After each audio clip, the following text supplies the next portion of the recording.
Welcome to Ask Gwen, everyone. Today I have Dayniah with me, and so I'm going to let Miss Dayniah take it away and explain more about what she does. Hi, everyone. I'm Dayniah Manderson, and I am a public school teacher. I've been teaching for about 17 years, and I am an activist for people with disabilities, and I have the title of Miss Wheelchair New York 2017. And lastly, I don't want to forget to mention that I'm a mother of a 14-year-old daughter, and life is just life is going pretty well for me right now. So thank you for having me on your show. Whoa, man, Dayniah, you're a woman of many hats, and I shouldn't say I'm a woman of many hats. I'm a woman of many hats too. I am actually going back to journalism school, as you guys know, and everyone knows that by now. But I heard of Miss Wheelchair New York through my other friend Shamika Andrews, who Yes, I think ran Miss Miss Wheelchair New York through for many years, and she's the one that told me about Miss Wheelchair New York. And so, also, you said, Dana, you said you're in the public school system I as am. well. I'm a public school teacher. Yes, I am. Yay, yay, yay, yay. And to all the school teachers out there, I applaud you.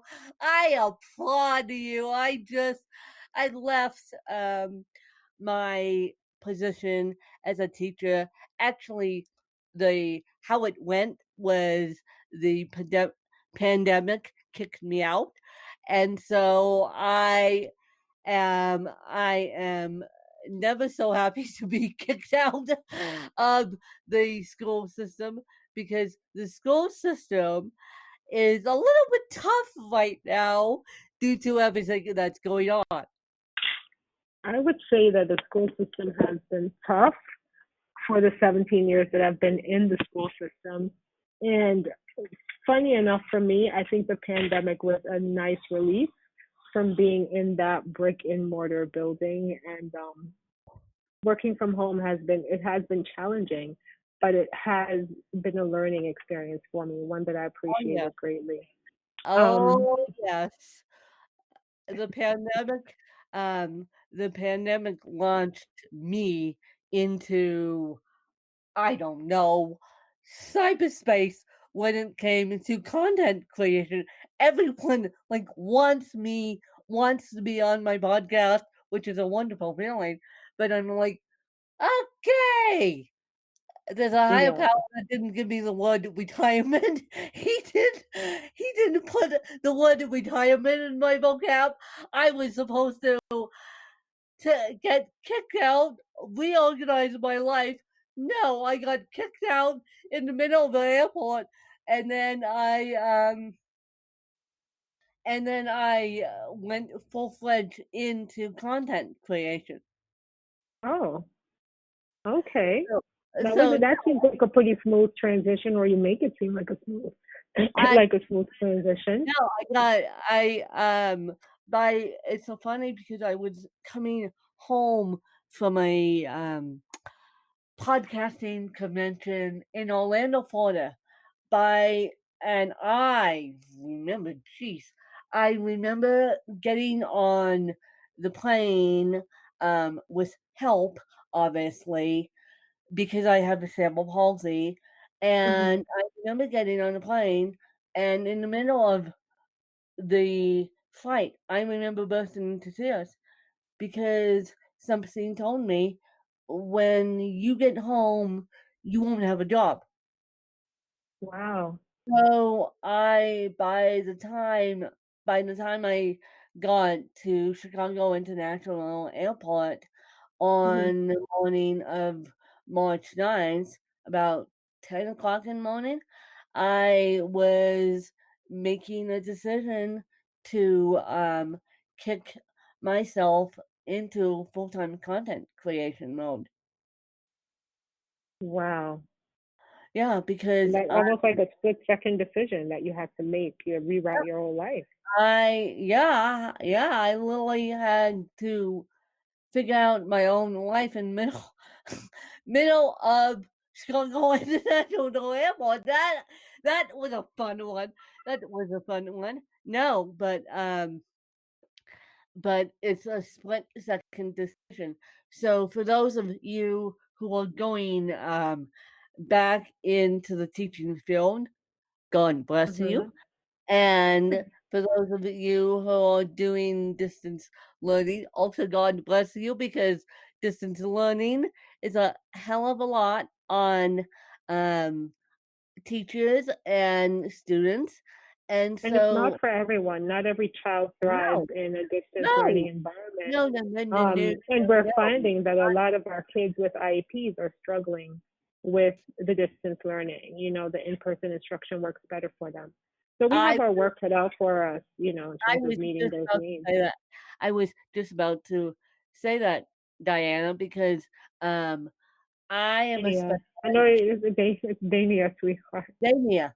So I Yeah. was just about to say that, Dayniah, because I am a special ed kid and I know how challenging school is not challenging per se.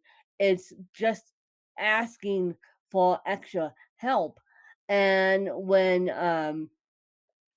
parents have to give up their full time jobs because of their kids need more attention than they normally do. I mean, we're all in catch 22. Mhm. It is. And parents aren't equipped to teach their children who No, need the extra help, which is no, why teachers get specialized training. But it's an adjustment that everyone is trying to get used to. It's been a hell of a transition for everyone, I'm it's sure. been yeah, it's been an interesting transition.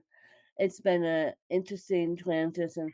So, Dania, if you had to pick a favorite book, what is the title and why?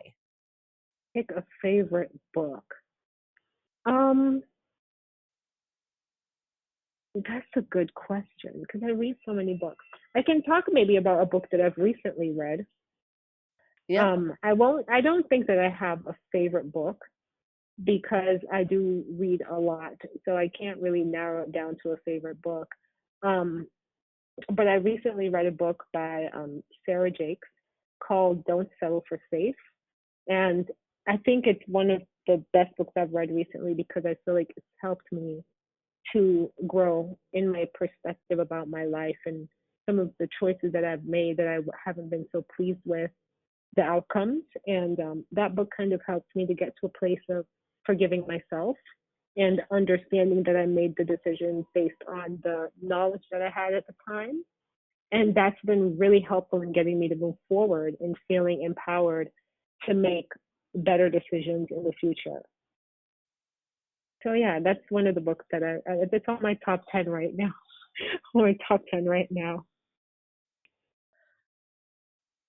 So it's on your top 10 right now, and it's a self self empowerment book. Would you Yeah, say? it's definitely self-help. I would think it falls under self-help, because it is based on you reflecting on your own life and your own challenges. And it is also a religious-based book. Sarah Jakes is the daughter of Bishop T.D. Jakes, and so she writes from a level of spirituality, Christianity as well, in order to help you to see that there are, bigger plans for you, and you just have to kind of step into that frame of mind to accept everything positive that's going to come to you and not feel guilty because of the things that you've done in your past or feel as if you have lost out on your best moments of life. So I would definitely say it falls under self-help. And if you had to move and only take 5 things with you, for the exception of your family and your wheelchair, what would they be? I had to move and take 5 things with me, I would take my bed. I would take my bed. My bed is actually my favorite piece of furniture. Um, Also because it's just kind of, it allows me to be by myself when I'm locked away in my room, which is really important to me. I would also take. I have I have a blankie um, that I like to kind of rub across my face, and I need that. I sleep with that all the time. I would definitely need my cell phone, I think, and I would take my computer um, to be productive, and I would take my personal heater because I'm always cold. Ah, pulse circulation. I Yes. didn't know you guys know this, but I don't I I run cold, and I have run cold for years. As a matter of fact, someone told me many, many years ago now to it was a year ago she told me this to put a personal heater in my bathroom because I'm like, yeah, that's a good point. Never did that. But I agree with you, Dania, about putting the heater where you can get it because when you're paralyzed or have a neurological condition, you tend to run at a lower body temperature than most. Hello? Yeah, Oh, I was oh, sorry. going I went blank. I'm sorry, sweetheart. Go ahead. I was going to say you tend to run at a lower body temperature than most. Yes, I tend to be very cold all the time. The winters are brutal for me in New York. Um, Yeah. but luckily for me, I do work inside and I don't have to come out unless I'm literally going to work or coming home. So that's been why I guess I'm able to not need to run from New York. But it is really hard. And I was born in the West Indies. I was born on the island of Jamaica. So not only am I just accustomed to being in warm climate, the fact that I'm often cold with low circulation definitely requires me to have a heater. I even keep one at work under my desk, so it keeps my legs warm because I often find that my legs are freezing. Um, yeah, so I would definitely need to take my heater with me if I were. Oh, yes.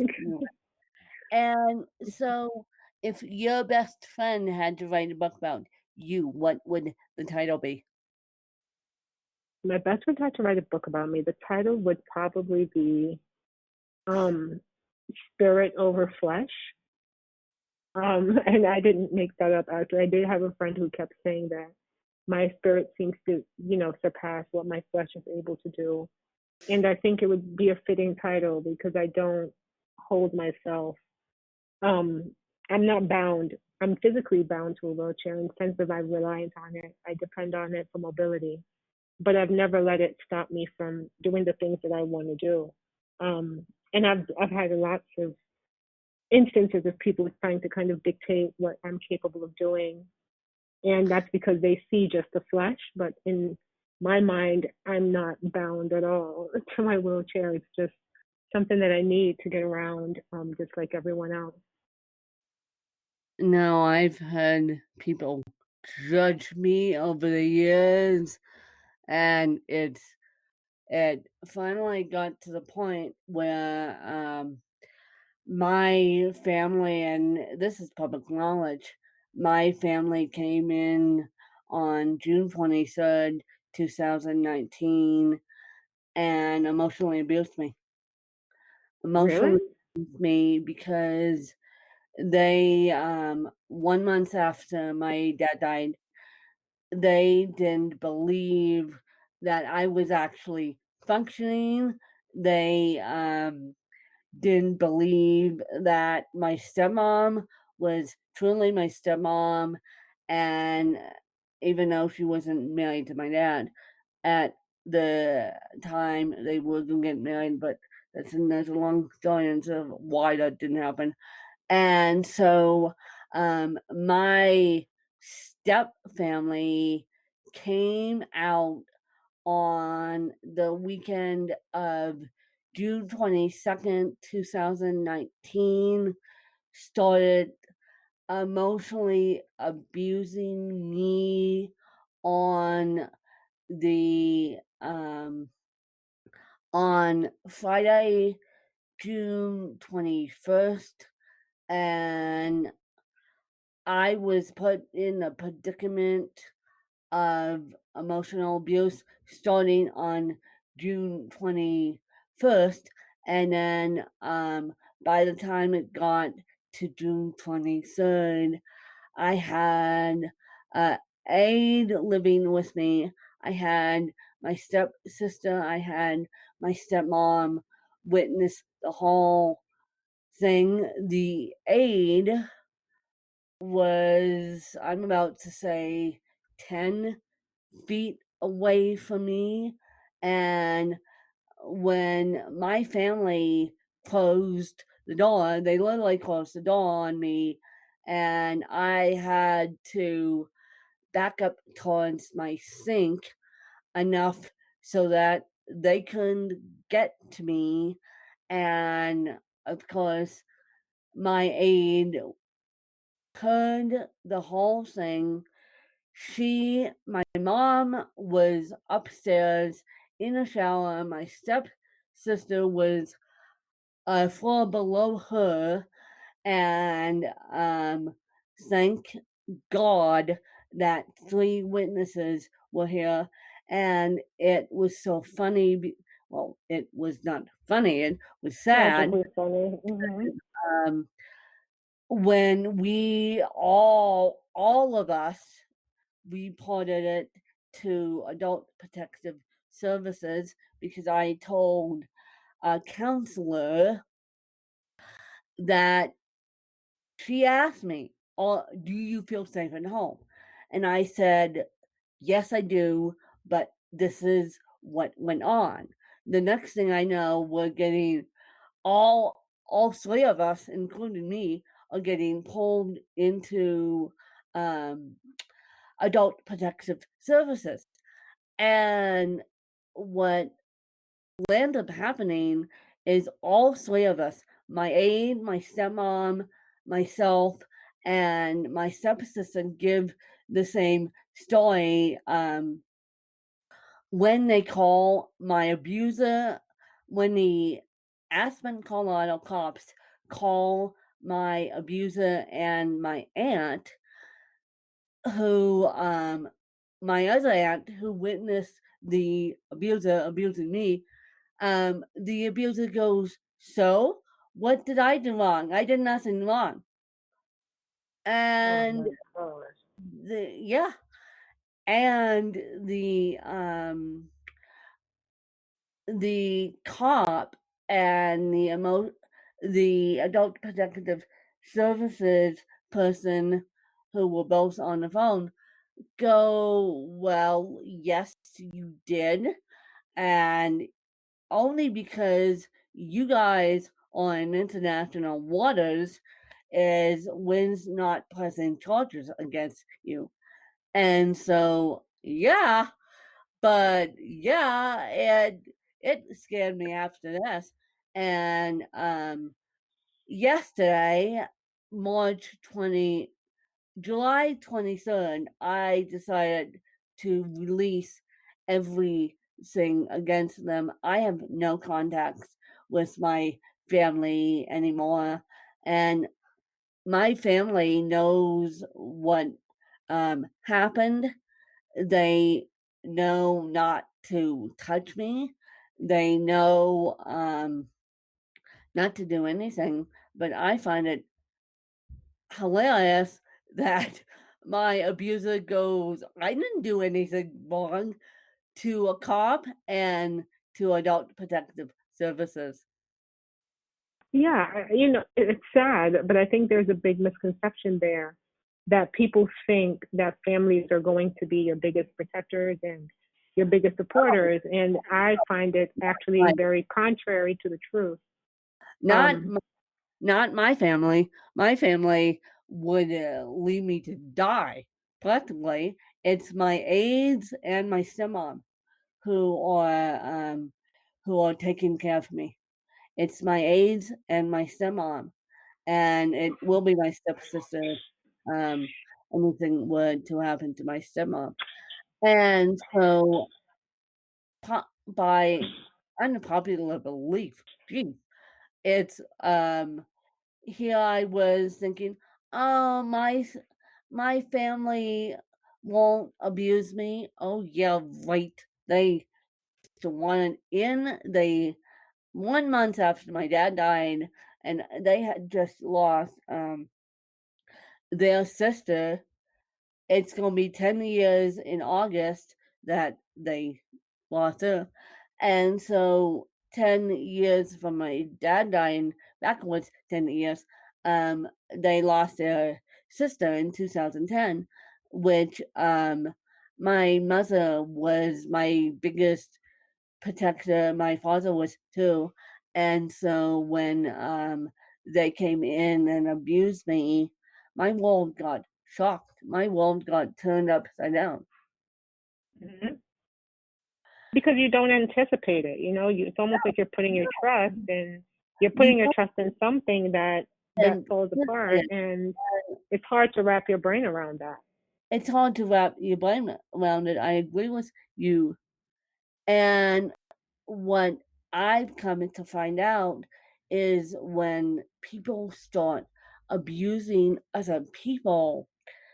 This went on the whole situation, the bigger deal went on for about 4 to 5 hours, and I could tell were there, the signs were there, and this whole, the abuse went on for at least an hour. And so, yeah, but the fact of the matter is when you're stuck in that situation, and this goes for anyone and everyone, when you're being abused, the abuser won't let the abusee go and call for help because my plan was, and this was still my plan was to go to the bathroom, pretend I was going to the bathroom, and send a group text message to my stepsister, my aide, my stepmom, who will all sweat out, and say, I'm being abused, help me. And my abuser wouldn't let me go do that. That's The that's farthest often the case. she let me go is I backed up towards my sink and I knew, oh boy, this this was, and by the time I backed up towards my sink, um, she was asking me a question that broke the camel's back. And the answer that I gave my abuser, I actually knew an answer that took her into a total tailspin, and I gave her the wrong answer. I knew the right answer, but at the time I couldn't think of the right answer, and even the wrong answer took her into a total tailspin because I knew the truth. And so, yeah, when you are being asked questions by your abuser, yeah, just I would say get out of this situation and have a plan to call for help. I I mean, wish absolutely. I was in an abusive marriage for a number of years, and a lot of what you're saying rings true in terms of, preventing you from even reaching out for help. It's no, very easy for a person, for example, to make my chair immobile, right? It has an off switch that you can put it yeah, into manual. They can take your phone from you. You can't get up and get their phones from get your phone from their hands. So Yeah. it's a different level of feeling abused because you can't even fight back. I And it can really couldn't even leave you slow in my a mental despair. I couldn't even slow my phone at my abuser. I couldn't even slow my phone enough to run and go get help. And trust me running would have been a knock on the door. But I couldn't even do that. And abusers in general won't even let you do that You are correct. because they want to keep the abusee hostage. And so I that was about to use the word kidnapping, with yeah, quotation they marks, of want course. to keep the abusee kidnapped and hostage in a place where they can talk to them. And I'm surprised my aide didn't hear the whole thing. So yeah, but it's scary when you're disabled and you're being abused. And so for anyone who is listening to this podcast who's in a situation or has a friend in the situation, my recommendation would be just to be that person for that other person, because when they hit the go button, you don't know what's coming out of their mouth. And when the abuser, um, and trust me, it wasn't my aide, it wasn't my stepmom, they know not to hurt a fly. And so, and it wasn't my stepsister either, it was two family members in my case.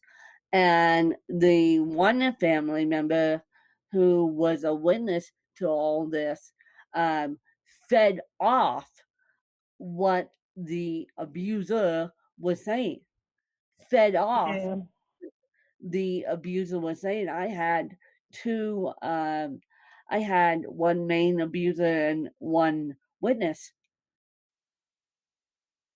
And it's so common where the victim has to actually validate their claim, which is wrong, right? Like we should never have to prove that we're being abused, um, because they know that it happens. People are aware that how abuse works, but for some reason the victim is often put on the stand, if you will, and forced to find ways to validate what they're saying. It's not just taken as this is happening and I need you to intervene. It's almost as if you are being questioned, and blame is being placed on you in some way.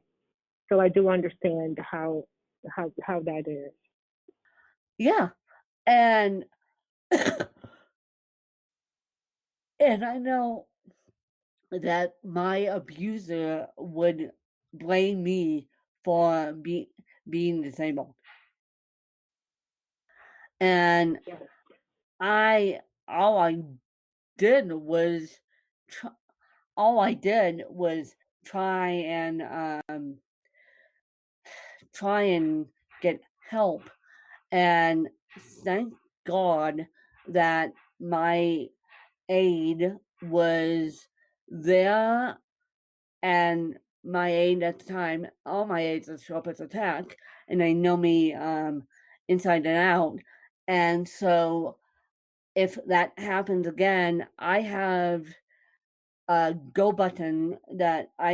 little go button that I can call and say I'm being abused, and then I have a plan of attack. But if it happens again, it's Who should have to I'm live like that? No one should have to live like that. I'm not going to live like that. I am not going to live like that. I know, but I know, but it's I am not going to live like that. I have made the decision not to live like that. And so, but for those of you who are stuck in that situation, get Try to have a out, out, contingency out, plan. get out, get out, get out, Yes. because because they Um, do escalate. It escalates. It becomes from verbal to physical, and this is me speaking from experience. So you do have to make every contingency plan possible and make your way out of it, not just to find a way to tolerate it. well, no, no, and I have I could, I have plans to, get myself out of that position, but thank God mine didn't, go to physical abuse. If it wasn't set up the way it was set up, my God, it would've gone to physical abuse in 2 seconds flat. Mhm. And because my abuser was so escalated at the time due to, the and she brought it on herself. I didn't bring it on. She, brought it on herself, and she was so escalated at the time that I think her having the eagle eyes of my stepmom and of my stepsister and of my aide who was here with me at the time. And my aide was actually off duty. It was her day off. So she, yeah, it was her day off because um, she didn't, she, no, she was on duty that day. No, when the emotional abuse started, she was on duty and then she was only off duty that Saturday. And so thank God it was her on duty because the other aide that I had, I don't know what she would have done. I don't know what she would have done because when you get in that situation, um, You don't want to overstep boundaries. Some well, my aides might feel like they're overstepping boundaries, but no, the but aide's job is to protect the client.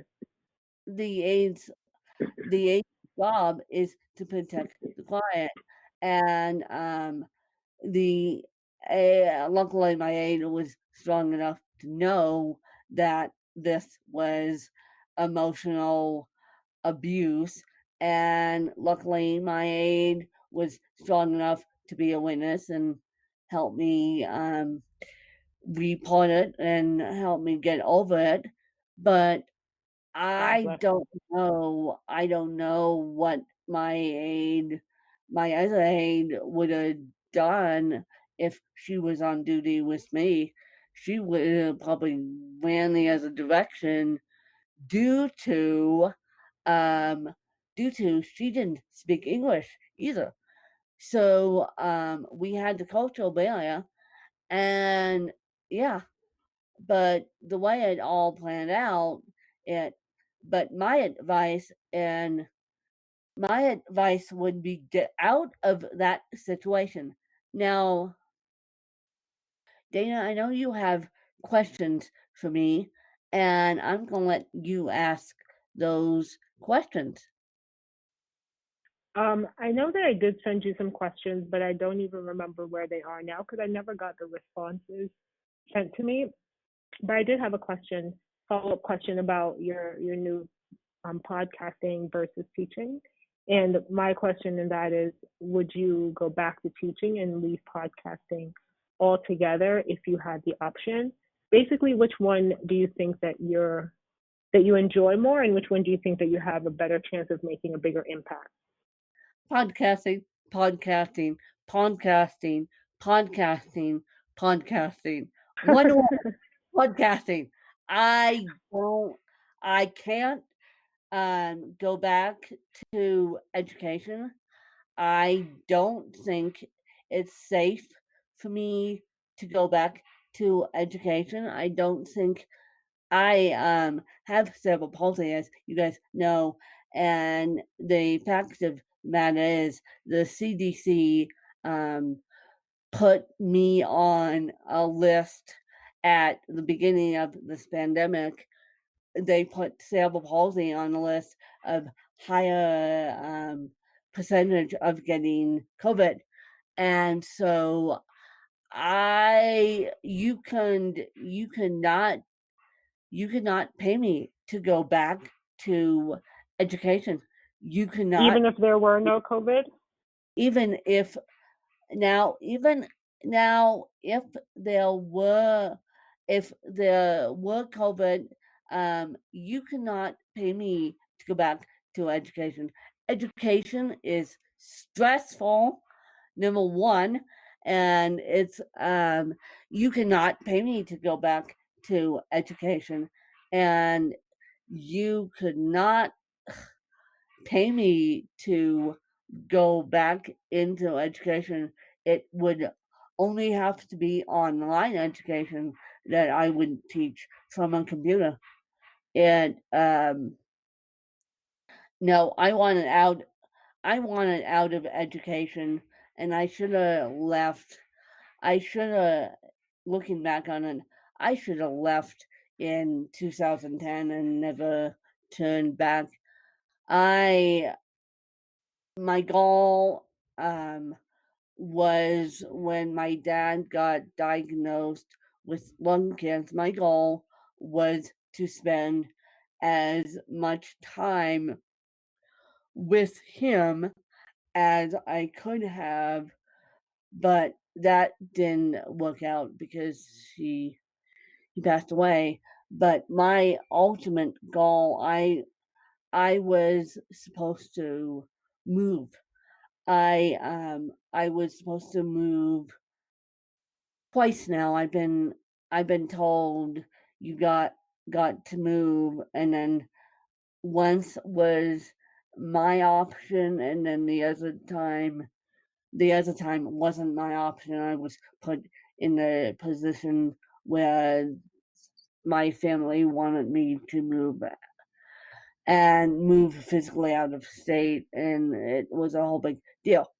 And but I was going to give up my day job anyway to take care of my dad along with me, to manage him and his needs, and to manage my needs, which I'm managing my needs. I'm But my whole big thing was when he presented the idea of moving to Phoenix, Arizona, believe it or not. He said, well, the two things he said was, one, what about your job? And what about your best friend? I said, well, if my best friend knew that I needed to move because of you, my best friend, who's also my assistant, Daniel Coulter, um, would understand in 2 seconds flat, because she understands me in 2 seconds flat. And also, my job is on the internet. So all I need is a computer and an internet connection. And because my dad was such a brick and mortar person and a brick and mortar thinker too at that, um, he he didn't understand this whole content creation thing, and he goes, well, if we move, what about, and this was when he was on oxygen in a hospital. We had this conversation on oxygen. He was on oxygen. We had this conversation in a hospital because um, doctors doctors were telling him, undiagnosed lung cancer, by the way. Doctors were telling him, well, if you want quality of life, you need to move. And so he Googled where a lower elevation, and somehow came up with Phoenix, and um, and so I was going to move with him to give him a better quality of life, but Mhm. it's so funny that he he still he up until the day he died, he still didn't understand my work. Wow. And so and I my mother understood it a little bit more than my dad did. But my dad was, even though he was a solo entrepreneur, he he was so sticky wicked about clocking in, clocking out, and just um and he got so mean at the end to all of us, including the people that were helping me. And it's like, okay, dude, you need to slow your roll.